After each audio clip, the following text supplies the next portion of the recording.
ఏమిటి మాకు చెప్పకుండా జోకులు వేసుకుంటున్నారు? ఏం లేదు, యాదగిరి తెలంగాణలో రామాయణం చెప్తున్నాడు. Continue continue. గప్పుడు ఏమైతుందంటే దశరథ్ మహారాజు రామునికి లక్ష్మణునికి ఇంట్లోకి వెళ్ళగొట్టిండు.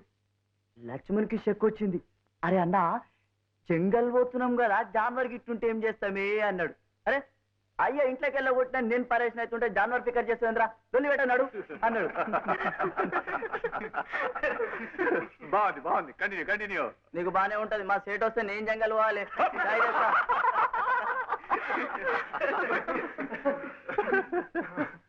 ఇంకా చాలు కానీ బాటనీ క్లాస్ టైం మీద వెళ్దాం. అరే బాటనీ క్లాస్ అయితే సరదాగా మ్యాట్నీకి వెళ్దాం. ఈ మధ్య నీకు సినిమాలు చాలా ఎక్కువైపోయినాయి. శివ మనం క్లాస్కి వెళ్దాం. లేదు, శివ నాతో సినిమాకి వస్తున్నాడు. లేదురా, నేను క్లాస్కి వెళ్ళాలి. అరే కయామత్ సే కయామత్ తక్, తేజాబ్, రాంబో, వెరీ గుడ్ దేర్. సర్లే, డిస్కషన్ ఎందుకు గానీ చిట్టీలేద్దాం. Very good idea. అరే ఓ పేపర్ వద్దు, నువ్వు చీట్ చేస్తావు. యాదగిరి నువ్వు తీ. ఏముందో చెప్పరా చెప్పరా బాబు. నాకు చదువు వస్తే మీ పక్కనే కూర్చుంటుంది కదా, టీ ఎందుకు సప్లై చేస్తా? బాట్నీ బాట్నీ ఏ చూపి. అరే చెప్తున్నాను కదరా, నమ్మకం లేదా? ఒరే రాసిన వాడిని నేను, బాట్నీ ఎలా వస్తుందా? రెండు మ్యాట్నీ అని రాస్తే.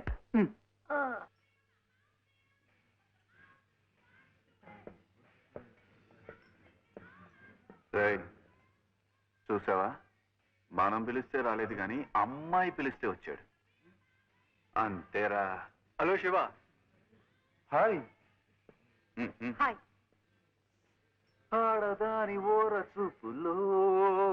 ఏమైందిరా? ఒరే నేను చదువుకోవాలి, మీరు వెళ్ళండి. అరే నమస్కారం సార్, ఎప్పుడు వచ్చారు? ఐఎమ్ సారీ బాబు, నన్ను వదిలేండి. ఏమిటిదంతా? ఇది ఒక పెద్ద విషాద గాథ, మీతో న్యూస్లో చెప్తాను, పదండి.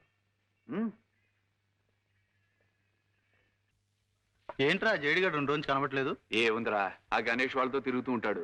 బా, ఎప్పుడు గొడవల గురించే మాట్లాడకండి. శివా, రేపు సండే కదా, నీ ప్రోగ్రామ్ ఏంటి? ఏం లేదు. ఏవీ లేకపోవడం ఏంట్రా, మన భాషగాడి సిస్టర్ మ్యారేజ్. నీకు మొన్నే చెప్పాను కదరా, ఎగ్గొట్టద్దు. మర్చిపోయాను రా, తప్పకుండా వస్తాను. శివగాని ఫ్రెండ్ చెల్లెలు మ్యారేజ్ అంట, అందరు కలిసి రేపు హన్మకొండ పోతుండ్రు.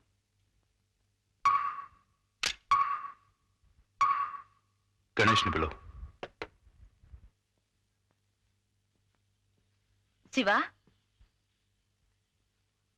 కీర్తి కొంట్లో బాలేదు, మీ అన్నయ్య వచ్చేసరికి లేట్ అవుతుందన్నారు. పాపని కొంచెం హాస్పిటల్ తీసుకెళ్తావా? అలాగే, ఇప్పుడే వస్తాను. గుడ్ మార్నింగ్ రా. మార్నింగ్ రా.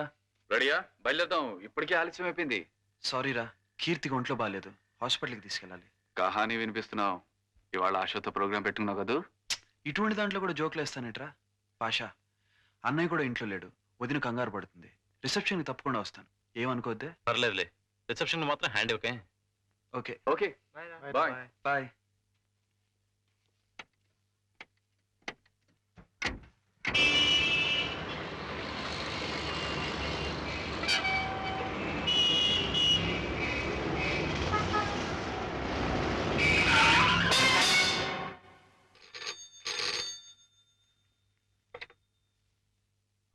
హలో, నేను నానాజీ మాట్లాడుతున్నా.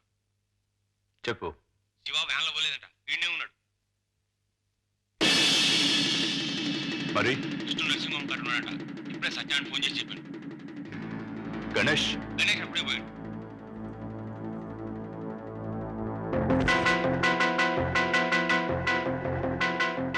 ఇప్పుడే వస్తాను.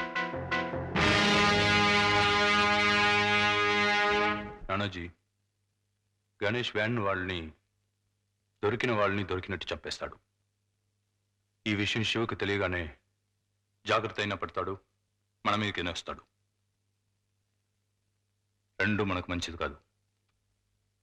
ఈ వార్త తెలియకముందే శివ చచ్చిపోవాలి.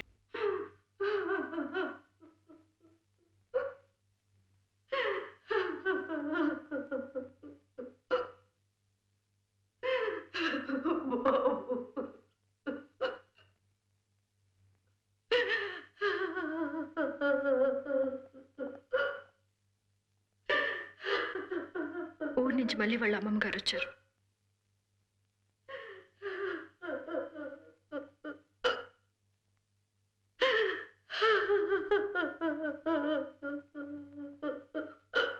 అమ్మా మీ దగ్గర స్టేట్మెంట్ తీసుకోవాలి.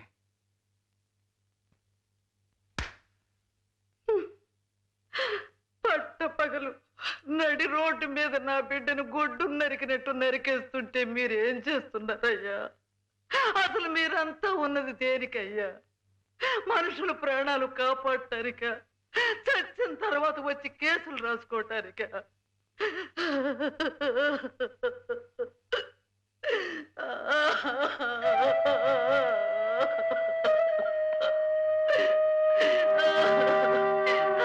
చూడమ్మా, వీళ్ళకి స్టేట్మెంట్ కావాలంట. స్టేట్మెంట్. అసలు నా బిడ్డ ఎవరికైనా అపకారం చేశాడా? ఒకళ్ళు జోలికెళ్ళే రకమా ఎవరినానా? వాడి మీద ఎన్ని ఆశలు పెట్టుకున్నానమ్మా. చదువుకుని ఉద్యోగం చేసి చెల్లెలు పెళ్లి చేస్తాడనుకున్నాను. జరిగిన దాంట్లో ఎవరు తప్పుందో నాకు తెలియదమ్మా, కానీ శిక్ష మాత్రం మాకే పడిందమ్మా. I don't blame her. ఆవిడ బాధ నేను అర్థం చేసుకోగలను. కానీ మా పరిస్థితి, ఈ రాజకీయ నాయకులు, భవానీ లాంటి గుండాలు ఆర్గనైజ్డ్గా ప్లాన్ చేసే వాటికి ఎవరు మాత్రం ఏం చేయగలరు? అదెవరు అర్థం చేసుకోరు. నా తప్పు నాకు ఇప్పుడు అర్థమవుతుంది. రౌడీజానికి ఎదురు తిరిగాను, కానీ అదొక్కటే సరిపోదని తెలిసింది. మల్లిని చంపాడన్న కోపంతో నేను భవానీని చంపితే వ్యక్తిగతంగా నా పగ తీర్చుకోవడమే తప్ప ఇంకేమీ జరగదు. ఈ భవానీ పోతే రేపు గణేష్ భవానీ అవుతాడు, లేకపోతే ఇంకొకడు. దీనికి సొల్యూషన్ భవానీని చంపడం కాదు, అలాంటి గూండాల్ని పుట్టిస్తున్న వ్యవస్థను నాశనం చేయాలి. I don't know if I'll win this war, but my victory will mean trying to.